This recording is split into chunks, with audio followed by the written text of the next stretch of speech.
prestemos muita atenção ao que será dito, em como será dito, a fim de que Deus guie-nos nos seus caminhos. André, vem aqui para nós fazermos também uma oração por ti, que Deus ilumine a sua palavra e esclareça-nos por meio de sua vida. Erga a sua mão para cá, peça para que Deus abra o seu coração, para que Deus use a mente, inflame a mente e o coração e os lábios do André, para que ele fale da maneira mais clara, direta e objetiva possível. Senhor, aqui está o teu filho, Macalaia, colocando-se, ó Deus, no lugar de vigia, Deus, neste momento, como aquele que anunciará o esplendor do Evangelho. A nossa oração enquanto igreja, Senhor, é que o teu Espírito venha dominar por inteiro a sua mente, os seus lábios, o seu coração. Guia, ó Deus, cada ação, cada palavra, pensamento, a fim de que esses pensamentos estejam de acordo com o propósito teu nesta manhã, Senhor, e que a tua palavra vá e produza o fruto para o qual ela está sendo enviada, em nome de Jesus. Amém. Abra o seu coração. Deus te abençoe, companheiro.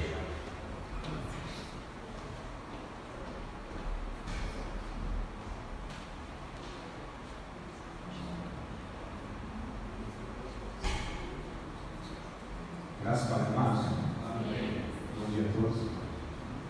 Vamos abrir nossa Bíblia no texto de Gênesis, capítulo 4. Gênesis, capítulo número 4.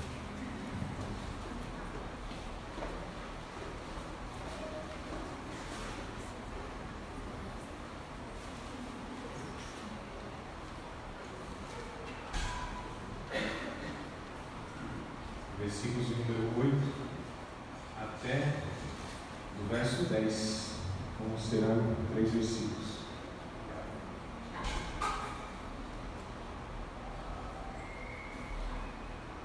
Gênesis capítulo 4, verso 8, 9 e 10. Propositadamente eu não passei também no esboço da mensagem, como é até hábito, né? Costume. E é muito bom isso que os irmãos vão acompanhando, mas excepcionalmente minha intenção é que a gente possa fazer um equilíbrio entre a tecnologia e o papel convencional, porque eu estou um pouco preocupado, a partir de pesquisas que tive contato, a influência da tecnologia tem um lado positivo, mas tem um lado negativo. E o lado negativo, principalmente para as nossas crianças, tem sido que, apesar de toda a informação, todo o acesso que se tem ao conhecimento, mas a tecnologia tem prejudicado em algumas áreas que eu acredito ser fundamental: a interação, a questão de se relacionar mesmo de uma maneira mais humana, né? E aí prejudica o desenvolvimento mais básico dos relacionamentos, sensibilidade. Então a tecnologia, ela veio, lógico, para contribuir em uma série de aspectos, mas ela não substitui algumas coisas. E o livro é uma das coisas que a tecnologia, embora haja os e-books, né, mas eles jamais substituirão o livro. Não é um saudosismo, não tem nada, nenhuma aversão contra a tecnologia.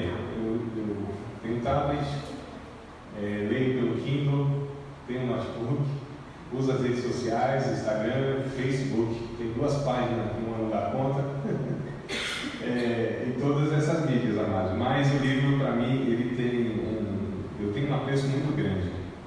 Você tem um contato, a textura da folha, o cheiro da folha, né? Todas essas coisas assim, elas são preciosas. O livro é tão bom que podia ser adjetivo, né? Podia ser um adjetivo, tipo assim, o Omena é tão livro, né? Um adjetivo, assim, uma coisa boa.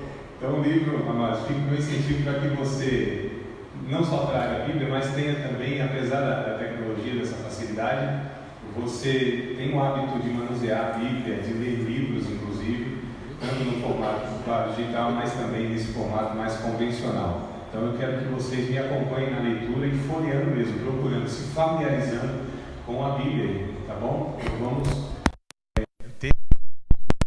Eu acho importante. É bom a gente conhecer o livro mesmo em si, né? O Antigo Testamento com 39 livros, o Novo com 27.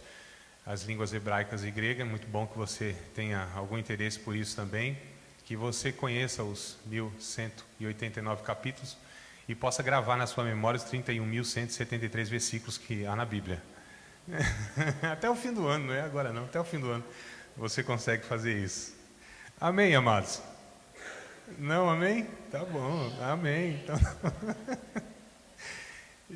diz assim, queridos: e falou Caim com seu irmão Abel, e sucedeu que, estando eles no campo, se levantou Caim contra o seu irmão Abel e o matou.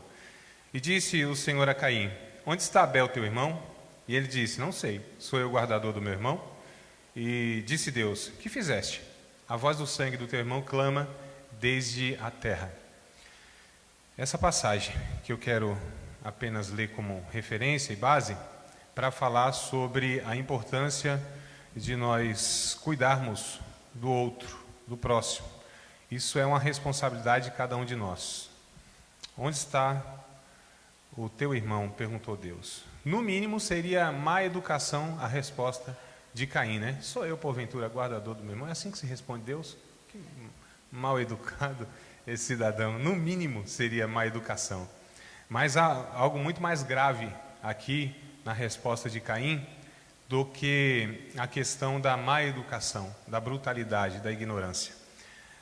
Nessa frase de Caim, nessa expressão de Caim, é uma revelação que na verdade remete, aliás, que aponta para a sociedade de hoje. Porque desde Adão após o pecado, nós somos a mesma coisa. Nós revelamos a mesma coisa.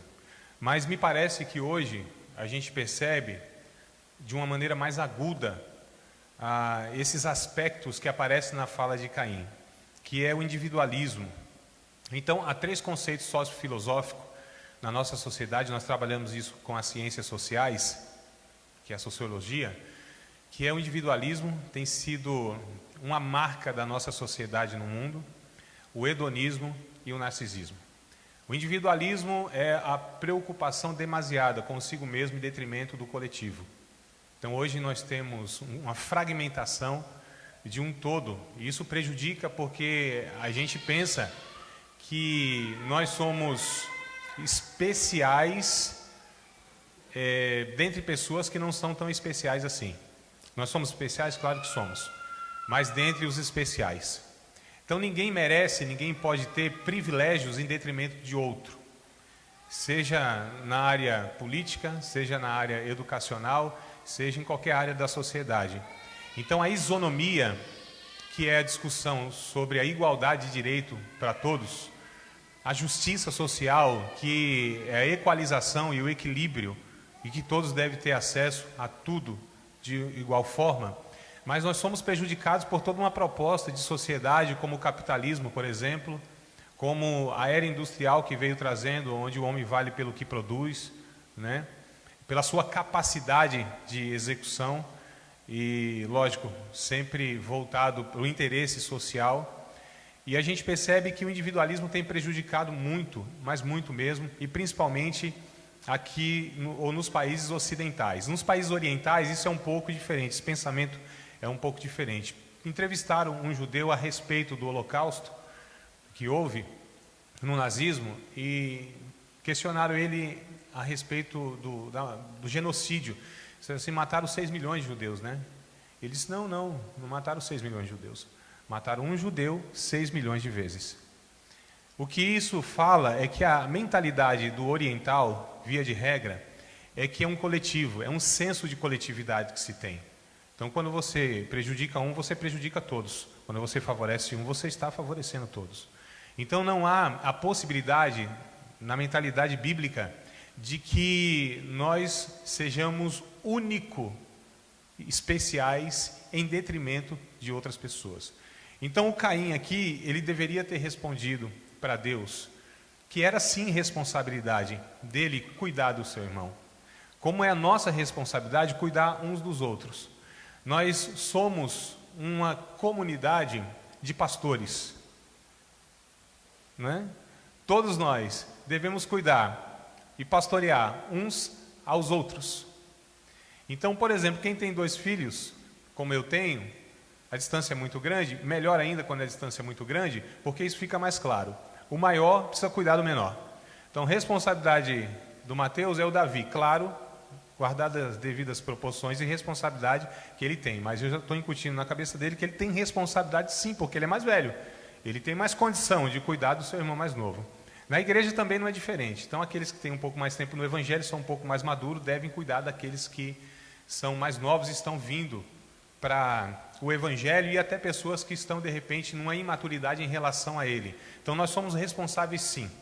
O problema do outro para mim é problema meu também. Então eu preciso olhar mais para o outro, mais para fora, e olhar menos para mim, porque isso é natural. Então individualismo a gente precisa combater. O narcisismo, amados, é outro conceito sociofilosófico, que a gente trabalha na questão de combater isso, que as pessoas pensam de fato que elas são as melhores do mundo, né?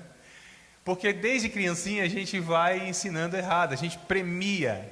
Quem cuida das criancinhas geralmente faz isso, premia aquele que foi mais inteligente, que conseguiu fazer tudo. Então é esse mérito e essa premiação. Ao invés de fazermos isso, nós deveríamos pegar essa criancinha que conseguiu, né, se sobressair dentre as outras e fazer com que ela compartilhasse. Como que ela conseguiu chegar àquilo com o grupo?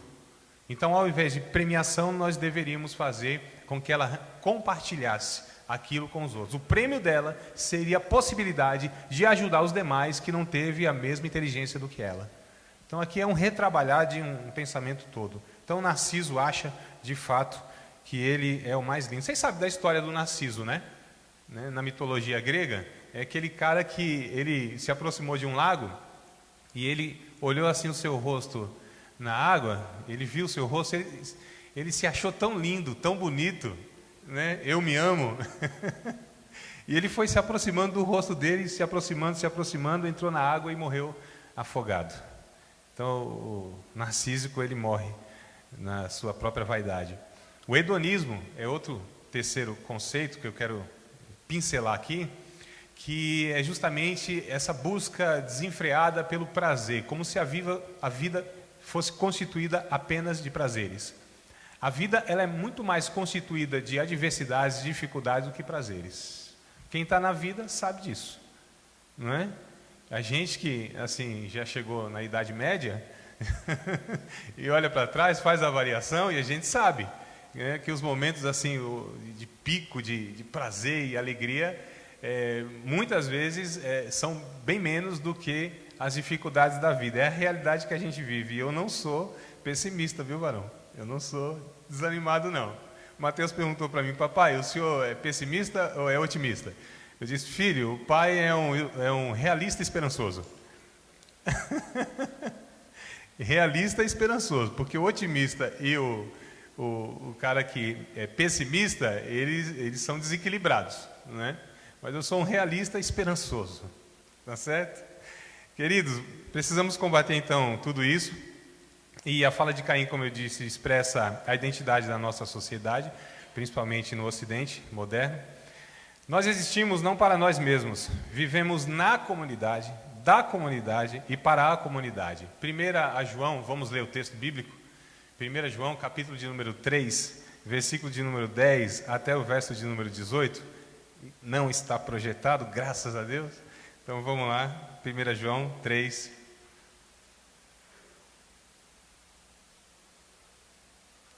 Não é evangelho, tá? É a primeira carta, lá no finalzinho da Bíblia. Capítulo 3, versículo de número 10 ao 18. Nós não existimos para nós mesmos. Deus não nos criou com finalidade própria. Não há a possibilidade de vivermos olhando para o nosso umbigo. Um irmão um dia contou para mim que ele estava na empresa e chegou o superior dele e disse para ele: boa tarde. E ele respondeu: bom dia, porque eu não almocei ainda. E o superior dele disse assim: você acha que o cosmos e o mundo giram em torno do seu ventre? Boa tarde. Só olhar o sol e ver. Poderia dormir sem essa. 1 Pedro capítulo 3, irmãos, verso 10 ao 18, olha que coisa interessante. Nisso são manifestos os filhos de Deus e os filhos do diabo. Qualquer que não pratica justiça e não ama seu irmão, não é de Deus. Porque esta é a mensagem que ouvistes desde o princípio, que nos amemos uns aos outros. Não como Caim, que era do maligno, e matou seu irmão. E por que causa o matou? Porque as suas obras eram más, e a do seu irmão eram justas. Meus irmãos, não vos maravilheis se o mundo vos aborrece. Nós sabemos que passamos da morte para a vida, porque amamos os irmãos. Quem não ama seu irmão, permanece na morte. Qualquer que aborrece seu irmão é homicida, e vós sabeis que nenhum homicida tem permanente nele a vida eterna. Conhecemos a caridade nisto, que ele deu a vida por nós, e nós devemos dar a vida pelos irmãos. Aí o João, o apóstolo, vai mostrar como é esse amor na prática. No verso 17 e 18. Quem, pois, tiver bens do mundo, e vendo o seu irmão necessitado, lhe cerrar o seu coração, como estará nele a caridade de Deus? Meus filhinhos, não amemos de palavra, nem de língua, mas por obra e em verdade. Então o amor é prático. Amor não pode ser da boca para fora, tem que se traduzir, tem que se concretizar. É preciso se desembocar no cuidado da necessidade do outro. Esse movimento que a gente deve fazer em direção ao outro. Eu fico pensando, queridos, nós que estamos aqui situados na Arthur de Queiroz, não sei se vocês sabem, mas logo aqui, 30 metros talvez, entrando à esquerda, a gente tem uma igreja batista Impacto. Um pouquinho aqui à direita, talvez 25 metros, nós temos uma igreja presbiteriana. Então, num raio de uns 40, 50 metros, nós temos 3 comunidades de fé. A minha pergunta é, se deixasse de existir essas 3 hoje, que diferença faria para esse bairro? Quem sabe, para alguns, seria motivo de dar glória a Deus, pelos carros não estar mais atrapalhando a entrada da garagem, ou pelo incômodo do barulho, alguma coisa desse tipo. Mas como nós afetaríamos, ou como nós devemos afetar um bairro positivamente? Como que a estrutura que nós temos, eu estou falando arquitetônica, e o capital social, que somos nós, as pessoas, o potencial e a capacidade que nós temos de realização social que está distribuída na vida e na formação de cada um, conquistada ao longo do tempo. Como que a gente pode fazer isso, se traduzir em algo benéfico para essa comunidade, para esse bairro? Nós precisamos pensar nisso. Não é possível que a gente tenha um templo desse, não é possível que a gente tenha uma estrutura dessa, não é possível que a gente tenha tanta gente boa, capacitada, com capacitação, qualificada, e a gente não pense em algo para que seja revertido para esse bairro. É preciso a gente fazer um mapeamento, qual é a necessidade desse bairro. Eu sei que esse bairro não tem a mesma necessidade, talvez, de uma periferia lá na Zona Oeste, de repente lá divisa com Poá. Talvez não tenha a mesma necessidade. A necessidade é diferente em Moema, é diferente na Zona Leste, é diferente aqui. Mas precisamos entender qual é a necessidade para que a gente possa servir essa comunidade. Porque, como eu disse, a nossa vida não tem finalidade nela mesma, como também uma comunidade de fé não tem finalidade nela mesma. A igreja não existe para ela. A igreja existe com a finalidade de servir o reino de Deus, que por sua vez é maior do que ela. Temos uma instituição, temos uma igreja e temos o reino de Deus. Uma tem uma esfera que serve a outra, viabiliza a outra para que possa sinalizar a outra. Entenderam, queridos? Mais ou menos? Quem entendeu, faz assim ou assim? Não? Entenderam? Coisa boa.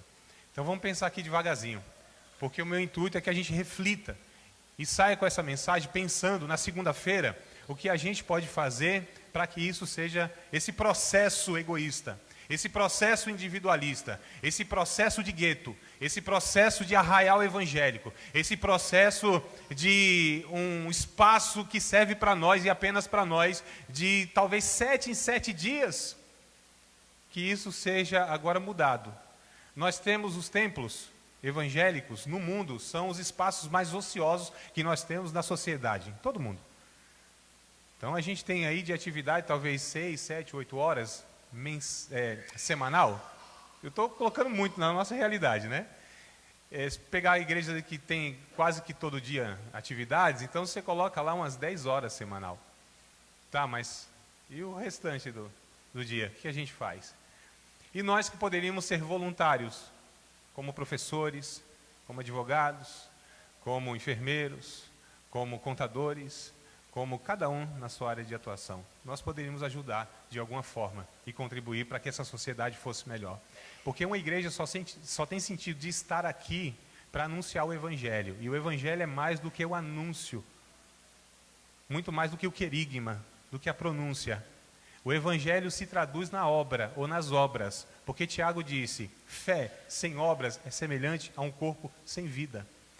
Essa é forte, é bem impactante o termo, mas Tiago diz assim, é uma fé de demônios. Não é? Fé de demônios. A fé que não ajuda o outro. A fé que só serve para si. A fé que não traduz o caráter de Deus, os atributos de Deus. Uma fé que tenho para mim e apenas para mim. Que só serve para preencher as minhas necessidades. E nós somos, acho que foi o Belo que disse aqui em alguma mensagem, que nós somos esse sanguessuga existencial, nunca basta. Foi em outras palavras, mas a ideia foi essa, não foi, Belo? É a questão que para nós, irmãos, eu duvido, se Deus falar assim, André, eu quero te dar uma bênção. Não, Senhor, já tem muita bênção aqui, Senhor, dá para outro. Está demais aqui. Tá muito. Senhor, passa para outro aí, porque eu estou muito abençoado. Queridos, para nós, bênção é sempre bem-vinda. Não é? A ação benéfica de Deus, para mim, é sempre bem-vinda. Então, a gente é esse ser que não se preenche nunca. Porque é um buraco, sim, é um abismo. É a questão do individualismo. A gente sempre acha que merece mais, que precisa de mais.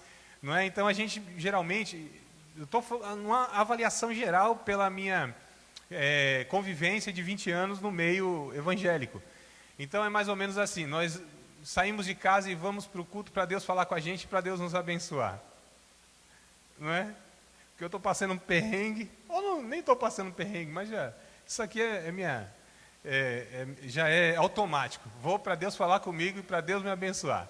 E aí a gente vem aqui para fazer assim, algumas coisas para ver se Deus faz aquilo que eu não posso fazer, mas quero. Então parece que Deus não quer, mas eu vou tentar convencê-lo a fazer o que eu quero. Eu não posso, mas ele pode e não quer. Aí ele levanta as nossas mãozinhas, canta alguma coisa, reza um pouquinho para ver se Deus faz alguma coisa para a gente. Não é? É exagero? Eu preciso chocar aqui para vocês abrir o olho e não dormir na mensagem, né, irmão? Então a gente percebe, queridos, que nós estamos equivocados e a nossa intenção, e Paulo, no capítulo 14 de 1 Coríntios, verso 26, é o tempo para pegar a Bíblia. Ele diz como deve ser o culto. A intenção do culto. Por que a gente se reúne nesse lugar? Embora nós tenhamos as nossas necessidades. Mas qual deve ser a intenção de a gente vir aqui, se reunir? Paulo diz, amados, quando vocês se ajuntam, cada um tem salmo, tem doutrina, tem língua, tem variedade de língua, tem interpretação, tem profecia, tem doutrina. Faça-se tudo para a edificação da igreja. O olhar é sempre para o outro. Já pensou se nós viéssemos aqui e saíssemos de casa e dissesse assim, Senhor, me usa para falar com alguém que está angustiado, para edificar alguma pessoa. Senhor, me usa para abençoar alguma pessoa. Ô Felipe, já que você está aí, Omena, traz um copo de água para mim, meu amado, por favor, por gentileza, mais um copo de água. Irmãos, nós precisamos exercitar isso porque não é natural nosso. A nossa natureza manda que a gente se preserve. Só que essa autopreservação em nós é sem medida. E a gente extrapola isso. Não é o básico, não é o necessário. É aquilo sempre que, na verdade, eu acho que eu tenho falta. Mas muitas vezes, quando a gente compara com os outros, nós somos muito mais abastados. Só um, meu irmão. Obrigado, varão. Deus te abençoe. Tem alguém com sede, irmãos, que queria tomar água e falou assim, eu não vou sair aqui por respeito ao André que está ministrando e assim não queria perder a atenção. Ô, Marcos, tá aqui, meu irmão, por favor. Tá geladinha, mano, tá boa, pode tomar. Tá? Sim, eu sei, coisa boa. É que os irmãos, se fosse pentecostal, já ia dar glória a Deus, porque percebeu o milagre que aconteceu aqui. Não é, irmão? Sinceramente, meu irmão, você imaginou, saindo da tua casa hoje, rapaz, eu vou estar com sede lá no meio do culto, será que alguém vai me servir água? Principalmente quem vai estar ministrando? Eu acho que você não pensou isso, né? Por mais iluminado que você fosse, não ia ter como, né? Olha só, amados. Eu poderia receber água e tomar? Sim, eu já tenho um copo aqui. Por que eu vou pegar o segundo se tem um irmão com a necessidade de estar sedento?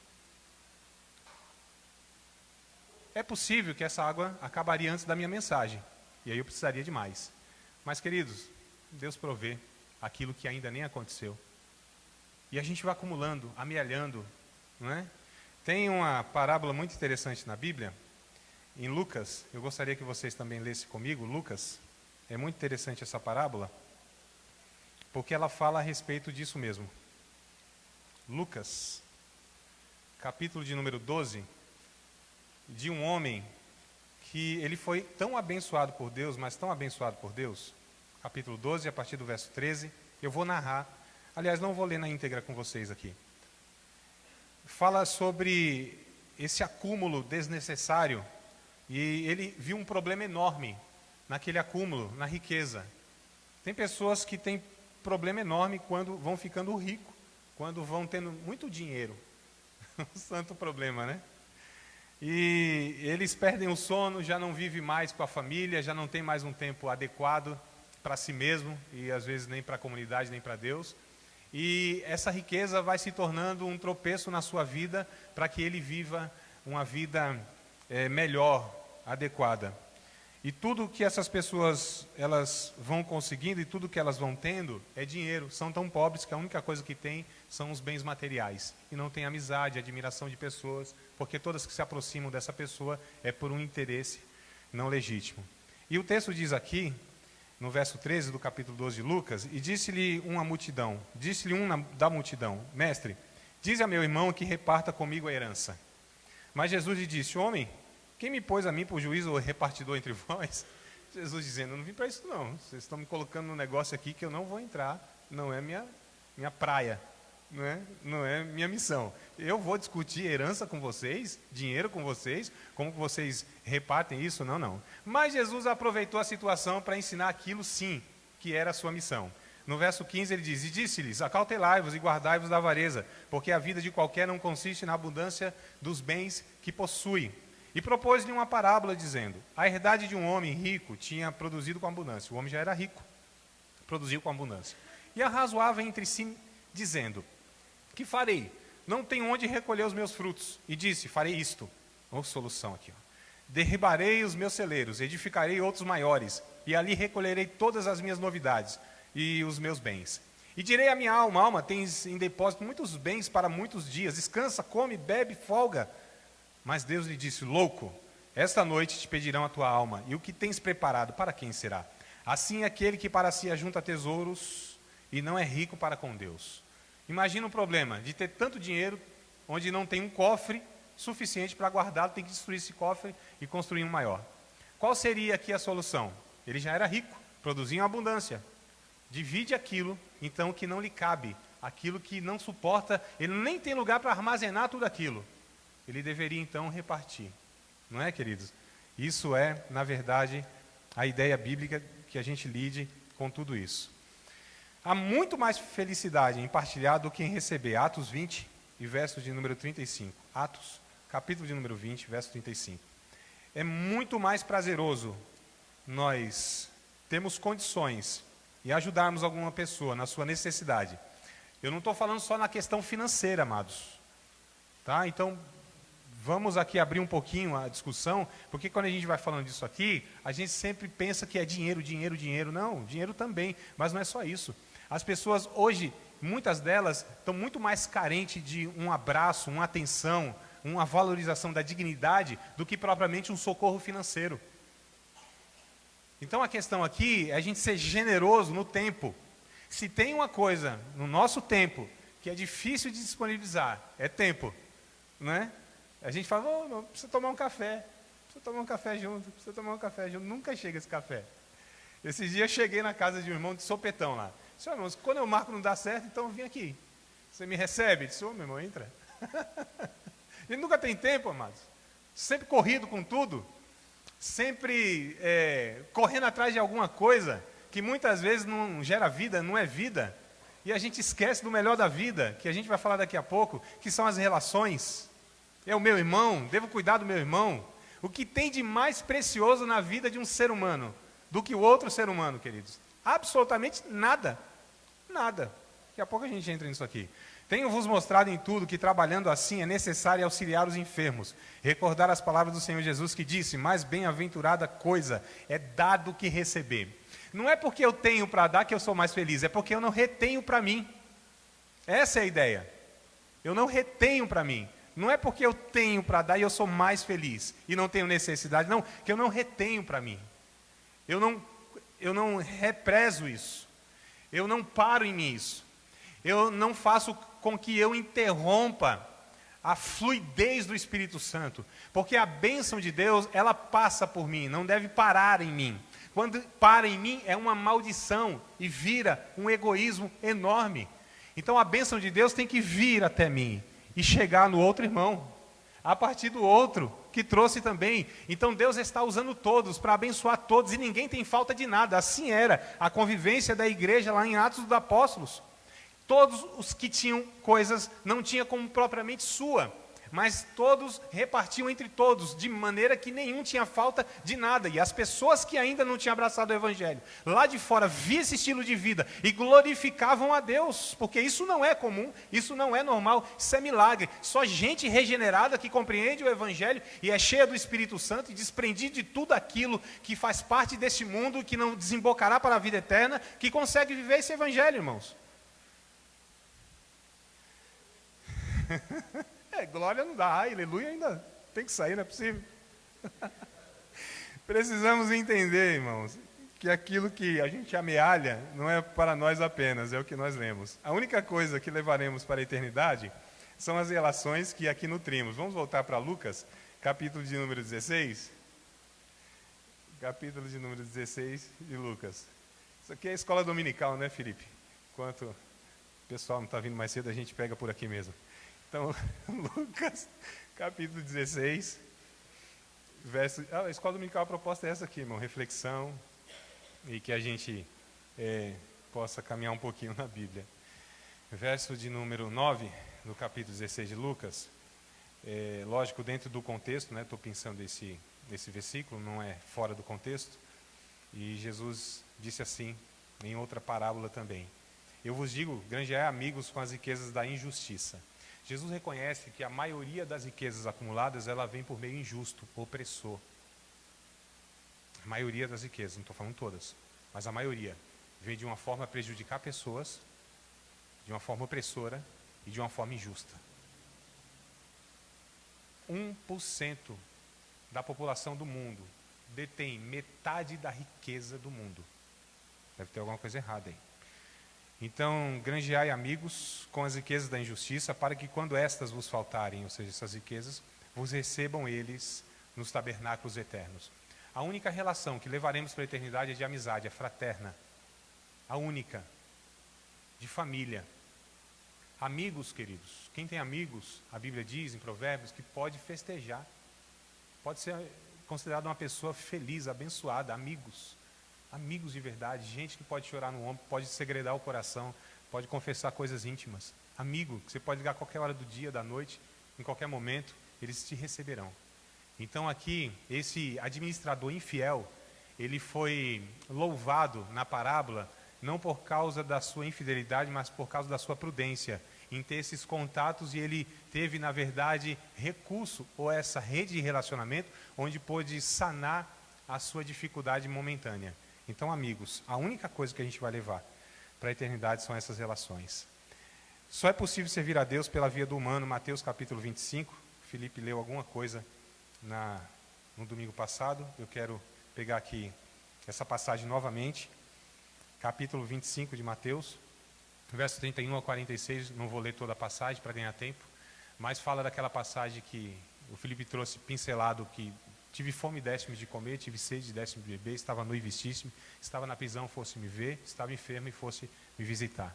Perguntaram para Jesus: quando, Senhor, nós te vimos assim e não fizemos dessa forma? Ou, quando fizemos isso, Senhor? Aí Jesus, ele diz: quando fizeste a qualquer um pequenino, a mim o fizeste. Não é possível servir a Deus diretamente, ninguém tem esse canal direto com Deus. A nossa salvação se dá pelo Cristo divino? Não, pelo Jesus humano. Nós somos salvos pelo Jesus homem, não pelo Cristo divino. 1 Timóteo, capítulo de número 2, está escrito lá no verso 5, há um só Deus e um só mediador entre Deus e os homens, Jesus Cristo, vírgula, homem. Nós somos salvos pelo homem, Jesus, não pelo Cristo, Deus. Nós servimos a Deus apenas quando e somente, e só dessa forma nós conseguimos servir a Deus, quando servimos um outro semelhante. Ninguém serve a Deus diretamente. Nós servimos a Deus quando nós servimos a raça humana, porque pertencemos a uma única raça. Embora haja uma compreensão diferente por causa de etnias, achar que há várias raças, né? Pretos, pardos, amarelos, sei lá o que mais, não, amados. Albert Einstein entrando nos Estados Unidos tem que preencher lá toda uma papelada lá, e estava lá, que raça que ele pertencia, ele coloca humana. Existe outra, raça humana, solidariedade da raça. Quando a gente tem essa compreensão, nós não fazemos distinção de classe social, não é? Então, isso é evidente lá no hinduísmo, castas. A gente vive aqui de uma maneira velada, o racismo, a discriminação social, intelectual. A pessoa vale dependendo de o que ela consegue, a sua capacidade de produção. Então, no meio intelectual, vale se a pessoa tem diploma e se tem uma boa oratória e se desenvolve bem um discurso. Na área industrial, se ela produz, se ela alcança meta, objetivo. Mas no reino de Deus e na nossa comunidade não pode ser assim. Não é assim. É diferente. A proposta do Evangelho é desmontar, é destruir, é desfazer esse sistema que foi implantado, maligno, na nossa sociedade, achando que pessoas devem ser beneficiadas porque elas têm isso, ou que elas são capazes de fazer isso ou aquilo outro. A gente precisa ter um olhar maior, ou mais atento, para aqueles que são deficientes. A gente precisa ter um olhar maior para os desvalidos. Jesus, ele deu uma marca como crivo de que ele era o Messias. Quando os discípulos de João Batista foram perguntar, porque João Batista estava preso, disse assim, vai lá perguntar se ele é o Messias mesmo, porque o João Batista estava na dúvida, né? Não é possível. Eu pensei que o Messias viesse assim, um pouco mais duro do que eu. Porque ele veio chamando de raça de víbora, veio mandando todo mundo para o inferno, João Batista, né? Vai vir um Messias assim para destruir tudo, implantar o reino de Deus, vai ser... Aí quando viu Jesus curando, expulsando demônio, abençoando todo mundo, será que é o Messias mesmo? Será que, sim, foi da minha cabeça e Deus falou um negócio, eu pensei que era o Espírito Santo? Aí foram os enviados de João Batista. E perguntaram assim, João Batista perguntou, ou pediu para perguntar se o senhor mesmo é o Messias. Jesus não responde, disse assim, vai para João Batista e relata para ele o que eu estou fazendo aqui. Curando os enfermos, expulsando os demônios e anunciando os evangelhos aos pobres. Olha que coisa interessante, queridos. E aí, irmãos, nessa passagem de Mateus 25, mostra-nos que nós servimos a Deus quando nós servimos o outro. Então, Marcos, capítulo de número 1, Felipe falou de milagre. E eu, como um pentecostal equilibrado, quero continuar falando de milagre. Moderado, né, mano? Não é embriagado, não, moderado.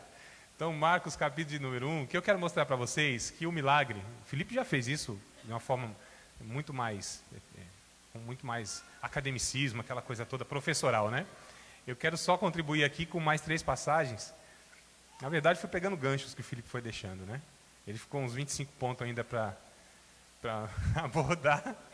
Eu tentei descobrir qual seria, peguei uns 18, vou passar, estou brincando. Marcos, capítulo de número 1, verso 40 a 42, há uma situação onde tem um homem leproso, e esse homem, ele, na verdade, aliás, Jesus vai até esse homem, porque esse homem vivia à margem da sociedade, afastado. A lei dizia que nenhum leproso poderia chegar 100 metros de uma pessoa. Ele precisa gritar, imundo, imundo, para que essa pessoa não se aproximasse, e ele não tinha relação social, ele era afastado, era à margem mesmo, fora da cidade. E Jesus, então, foi até esse homem. E aí, com certeza, o homem viu Jesus e gritou, imundo, imundo, imundo, e Jesus não para, continua andando em direção a esse homem. Esse homem percebe que Jesus não para, e ele corre até Jesus, dobra os joelhos e diz, Senhor, se tu queres, tu bem pode me curar. Esse homem já tinha ouvido falar de Jesus, senão ele não tinha feito esse pedido. E ele afirmou, ele podia, se ele quisesse, curá-lo. Jesus poderia curá-lo como ele fez e muitas outras vezes. Vai, a tua fé te salvou, aquela coisa toda. De longe Jesus mandava a palavra e o negócio acontecia. Não tinha necessidade de ter contato com ninguém fisicamente. Mas é interessante aqui, no verso 42, a Bíblia faz questão de frisar isso, que Jesus diz, quero ser limpo, e toca-o.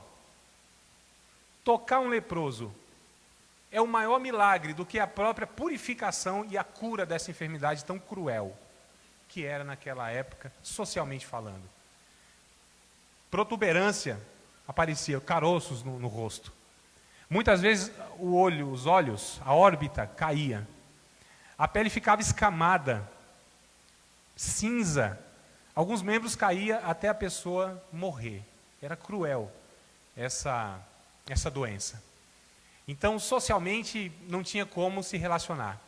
Jesus não só cura, mas devolve para aquele homem algo que ele não tinha muito tempo. É possível que esse homem tinha, olhe para cá, por favor, tinha filhos, irmãos, pais, amigos. Quanto tempo ele não recebia um toque humano, um calor humano? Quanto tempo ele não sentia esse afeto, essa proximidade? Quanto tempo? Eu fico pensando em moradores de rua, e quem já fez algum trabalho semelhante sabe do que eu estou falando aqui. Muitas vezes o que eles querem não é a comida lá, não é o cobertor limpo, não é a roupa suja que eles precisam trocar. Muitas vezes o que eles querem é um abraço, um ouvido, uma atenção, um outro ser humano, lhe dando a dignidade que ele tem, e foi-lhe roubada por uma questão social apenas. Amados, a gente precisa dar atenção que o milagre que a gente precisa levar para as pessoas é essa sensibilidade. Nós não podemos ser insensíveis nem indiferentes com as pessoas que não fazem parte do nosso arraial, que não pertencem ainda, porque são nossos irmãos. Eles não sabem. A gente vai chamar a prostituta de irmã depois que ela aceita Cristo. Levanta a mãozinha, não é isso que a gente faz? A gente não chama o traficante lá de irmão. A gente vai chamar depois, está errado. A gente precisa chegar para ele e falar assim, meu irmão, se você é batista, você fala, graça e paz. Não é? Você é meu irmão, você não sabe, eu vim aqui para te falar que você tem um pai. Vou te tratar como irmão, porque você é meu irmão, você só não sabe ainda. Vim te apresentar aqui de que família você pertence, e eu sou teu irmão. Olha, irmãos, o pensamento bíblico, como é diferente muitas vezes daquilo que a gente tem na mente. Então esse milagre, na verdade, denuncia muito mais a falta dessa compaixão da sociedade do que a própria crueldade da enfermidade na vida desse leproso. Marcos capítulo de número 5, versículo de número 21. Marcos capítulo 5, verso de número 21. Tem outra passagem aqui, é outro milagre. Aliás, aqui tem duas situações na mesma passagem, que é a filha de Jairo e a mulher no meio do caminho que aparece que tem uma hemorragia, um fluxo de sangue. Então, vocês sabem da história que Jesus foi chamado para socorrer uma menina que estava enferma, descobriu que estava morta. E no meio do caminho, naquela multidão, uma mulher se aproxima de Jesus, que cerimonialmente ela era impura e não podia fazer aquilo, era uma pária da sociedade. Chega de fininho e toca em Jesus. Jesus disse, alguém me tocou. Como assim? A multidão está te apertando. Não, alguém me tocou, que de mim eu senti que saiu virtude. E ele diz, quem me tocou? A minha pergunta, Jesus não sabia quem tocou a mulher? Sabia, porque o texto diz. E vendo a mulher que não podia se ocultar, mas Jesus queria expor aquela mulher, no sentido positivo, para que aquelas pessoas pudessem ver que aquela mulher poderia sim, socialmente, participar da liturgia e da adoração. Como se chega nessa conclusão? Que uma pessoa é tão impura que não pode participar do nosso meio, na adoração, na liturgia, que não pode entrar aqui. Já pensou, amados, que coisa absurda que a gente consegue conceber? A gente é tão puro, tão santo, tão limpinho, tão cheiroso, tão arrumado, né? Domingo de manhã isso é uma preocupação maior na vida de alguns. E aí entra, de repente, uma pessoa assim, mal cheirosa, estética não é muito boa, e a gente, às vezes, pode ser que aconteça, não estou falando que acontecerá aqui, espero que não, mas isso acontece muitas vezes em muitos lugares religiosos, No evangelho não, mas nos lugares religiosos acontece. E aí essa mulher diz, fui eu que toquei. E aí Jesus expõe aquela mulher. Não só lhe devolve a cura, mas a reintegração social, para que ela pudesse conviver em sociedade. Porque é muito ruim, irmãos, a solidão, a rejeição. É muito ruim você ser desconsiderado. É muito ruim você não ser aceito.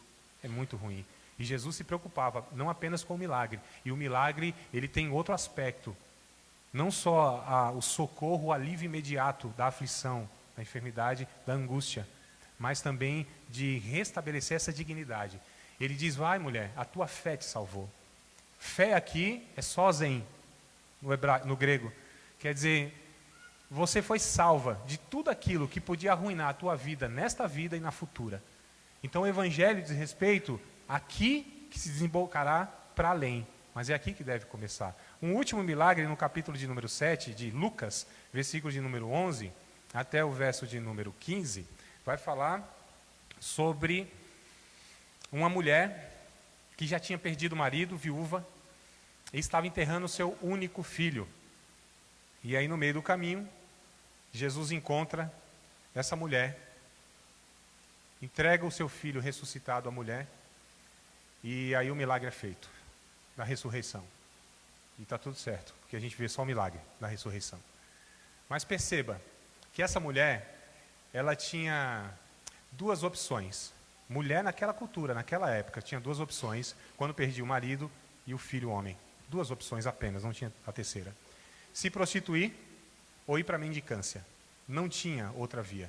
Então essa mulher, além de toda a tristeza, viúva e perdendo um único filho, agora ela ia deixar o seu filho lá para ser sepultado. Ia voltar para uma realidade cruel, que era a mendicância ou a prostituição, para se sustentar. Quando Jesus devolve o filho, devolve a maior alegria da mulher, é o filho, não tem alegria maior. Mas Jesus também está trazendo um aspecto de uma restauração da dignidade daquela mulher, que agora ela poderia viver dignamente, como uma mulher deve viver, sem ser explorada sexualmente, sem ter que mendigar, sem ter que partir para a mendicância. Então Jesus aqui no milagre mostra essa ação extraordinária, esse poder extraordinário, mas mostra também a preocupação. Eu esqueci de falar da menina lá, não foi? Só falei da mulher e a filha de Jairo, esqueci da filha de Jairo, ó. Coisa terrível. Aqui está tudo tranquilo, né? Já foi passada a mensagem. A filha de Jairo é bem interessante porque Jesus exclui alguns curiosos, e aí só deixa algumas pessoas lá, ressuscita a menina, devolve a menina ressuscitada. Mas eu acho tão interessante, irmãos, vale a pena a gente ler esse negócio, esse trem, em Marcos, vamos voltar lá, porque vale a pena. Eu achei tão interessante essa expressão no capítulo 5 de Marcos, lá no capítulo 5. É o último versículo, 43. Olha que coisa interessante. Jesus ressuscita. Irmãos, já pensou? Quer dizer, não pense não que é um negócio cruel, mas a filha morreu. Aí Jesus devolve a filha vivinha, assim, ó, da Silva, para você, alegria. O que você vai pensar? Abraçar a menina, dar beijo na menina, né? Não desgrudar mais. Ah, minha filha, agora eu vou ser mais compreensiva com você. Agora eu não vou ser tão... Aí vai pensando um monte de coisa, né? Agora eu vou te dar mais atenção, vou conviver mais com você. Aquela coisa toda, né? E aí ninguém pensou nisso, mas Jesus no verso 43 diz assim, ó, mandou-lhe expressamente que ninguém o soubesse e disse-lhe, dá de comer para a menina? A menina está com fome. Quem que ia pensar, irmão? Depois de uma ressurreição, de dar comida para a menina. Só Jesus que se preocupa com esses detalhes fundamentais da vida e não se impressiona com o extraordinário. Só Jesus, só o Evangelho nos faz ter essa ótica, essa visão, essa sensibilidade, esse olhar de enxergar nas pessoas as demandas mais básicas da sua vida e dar atenção devida.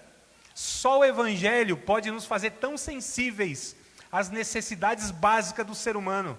É por isso, queridos, que nós temos que repensar o Evangelho, repensar a nossa proposta de igreja, repensar o porquê que nós nos reunimos aqui, repensar porque nós nos esforçamos para manter essa estrutura, repensar porque nós nos esforçamos tanto para nos capacitar profissionalmente. Será que é só para nós? Se for só para nós, nós estamos nos perdendo, como o irmão mais velho do filho pródigo, que nunca saiu da casa do pai, que sempre obedeceu tudo, mas que é incapaz de se alegrar com o irmão que está lá fora, e que quando entra aqui, a gente ainda acha que é pior do que nós.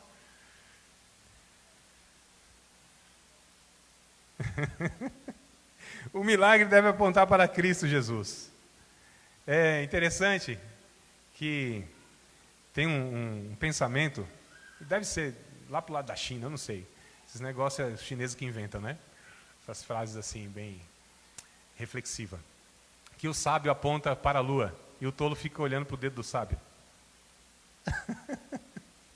O que Jesus está fazendo de extraordinário, de miraculoso, de milagre, é o dedo. É o dedo, irmãos. A lua é a proposta final, que é alcançar o ser humano, restaurá-lo por inteiro, no seu corpo, alma, para quem é dicotomista, né, Felipe? O corpo, alma e espírito, na sua parte material e imaterial, resolve isso aí, né? Material e imaterial.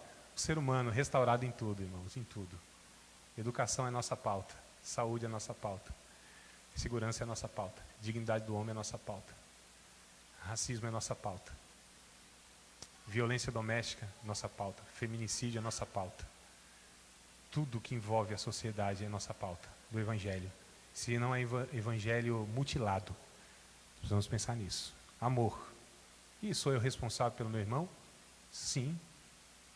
A não ser que você seja mal educado igual Caim. Eu sou, Senhor. E eu com isso? Não, amados, a nossa resposta é sim, Senhor. Sabe por quê, irmãos? Porque Deus está atento a tudo isso. A primeira oração que foi ouvida foi aquela que não foi feita. Está lá em Gênesis, que nós lemos. A primeira oração que foi ouvida por Deus foi aquela que não foi feita por ninguém. A própria criação clamou o sangue que foi derramado injustamente. E Deus disse, eu ouvi o sangue do teu irmão, desde a terra clamando. Desde a terra clamando. Então Deus está atento a tudo isso. E a gente precisa cooperar com Deus, participar, como o corpo de Cristo.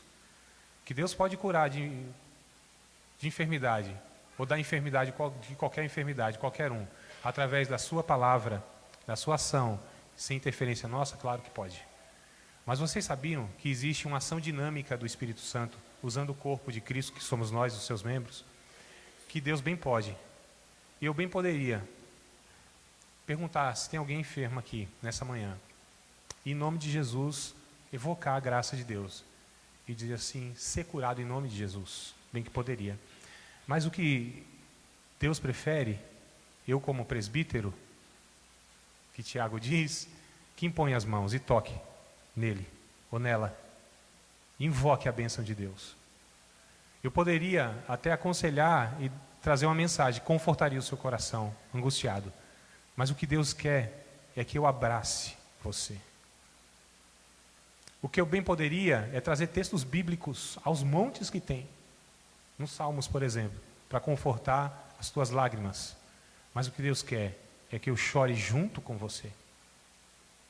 Amados, o que o Espírito Santo quer é nos usar, efetivamente, como canal de milagre, como uma ferramenta, um instrumento nas mãos de Deus, nos nossos dons, vocações, recursos e oportunidades que Deus nos dá. Porque se Deus nos dá tudo isso, e a gente retém para nós, isso será uma maldição para a nossa vida. Uma denúncia do egoísta que eu sou, do evangelho que eu não compreendi na sua proposta. Se nós continuarmos vivendo uma vida como nós vivemos muitas vezes, pensando em nós mesmos, é a denúncia que nós não entendemos nada do evangelho. Então, a minha proposta é que a gente ore nessa manhã, a partir dessa mensagem, para que a gente volte para as nossas realidades e repense as nossas relações. E repense o porquê que Deus te deu condição de chegar onde você chegou, e te deu os recursos que te deu, e as oportunidades que te deu, e te colocou onde te colocou. Você acha que é só para te beneficiar? Claro que não. Também. Lógico, Deus quer te abençoar, pessoalmente. Mas a ideia é que Jesus não morreu por você. Se Jesus tivesse morrido por você, você estaria perdido. Jesus morreu por nós. A gente precisa conjugar o negócio direitinho. 2 verbos, amar e fazer. Eu amo, tu ama, ele ama. Nós amamos, vós amais e eles amam. Eu faço, tu fazes, ele faz. Nós fazemos, vós fazeis e eles fazem. Nós precisamos fazer, precisamos amar. Conjugando o verbo na realidade da vida. Vocês concordam em orar comigo, irmão? Vocês concordam em fazer aquele ritual?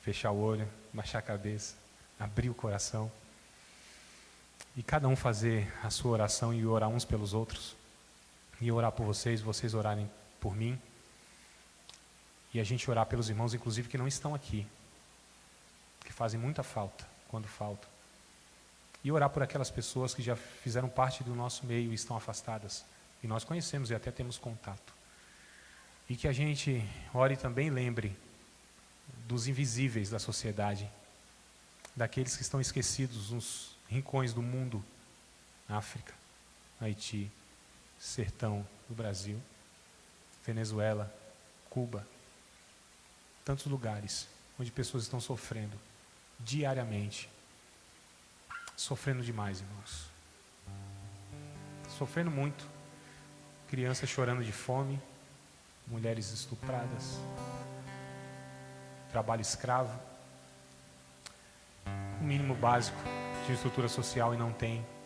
Meninos no Rio de Janeiro nadando em um rio onde é puro cocô e eles acham que é uma diversão pela negligência do Estado. Nós como igreja devemos interferir. Pai bendito, perdoa os nossos pecados, Senhor. Perdoa os nossos pecados do egoísmo, Senhor, de acharmos que o Senhor morreu por mim, de achar que o Senhor está preocupado com a minha vida na individualidade e não na coletividade. Tem misericórdia, Senhor. Senhor, perdoa o pecado da igreja brasileira, de ter tantas estruturas, tantos elefantes brancos, Senhor, tanta riqueza acumulada, tanto luxo. Tem misericórdia, Senhor, de todos nós que somos enriquecidos, temos tudo, precisamos de nada, mas, Senhor, muitas vezes somos cegos, estamos andando nu diante de Ti, miseráveis. Ó Senhor, que possamos comprar ouro provado no fogo, para que a gente seja enriquecido, Senhor. A Tua natureza, ela possa sobressair na nossa vida, a ponto de nós não negligenciarmos mais aquela pessoa que a gente bem sabe que precisa de nós. E por vaidade, orgulho, egoísmo, individualismo exacerbado, a gente não tem estendido a mão. Tem misericórdia, Senhor. Não nos deixe, Senhor, jamais refletirmos a natureza de Satanás, que é de um indivíduo que se preocupa só consigo mesmo.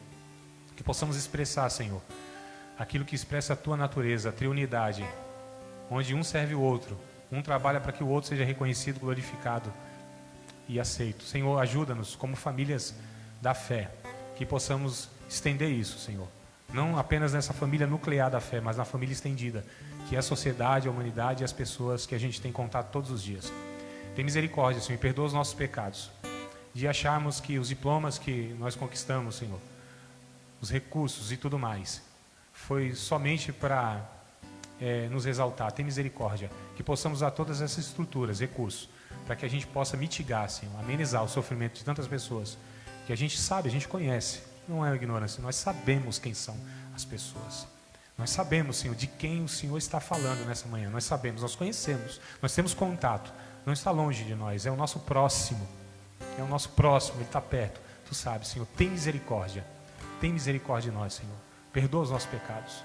O Espírito Santo nos conduz, sopra cada um de nós na direção que o Senhor quer, Senhor, para alcançar as pessoas, Senhor, que estão passando diversas necessidades, angústias psicológicas, físicas, biológicas, Senhor, espirituais. Tem misericórdia e usa-nos, Senhor, usa-nos como vasos, usa-nos, Senhor, como instrumento nas Tuas mãos, não só para levar o milagre, não só para levar o extraordinário, mas para levar também, como disse o Felipe aqui, o ordinário, cotidiano, o pão, a água, o abraço, o afeto, a companhia, a sensibilidade Usa-nos, Senhor. Em nome de Jesus eu te peço. Em nome de Jesus eu te agradeço.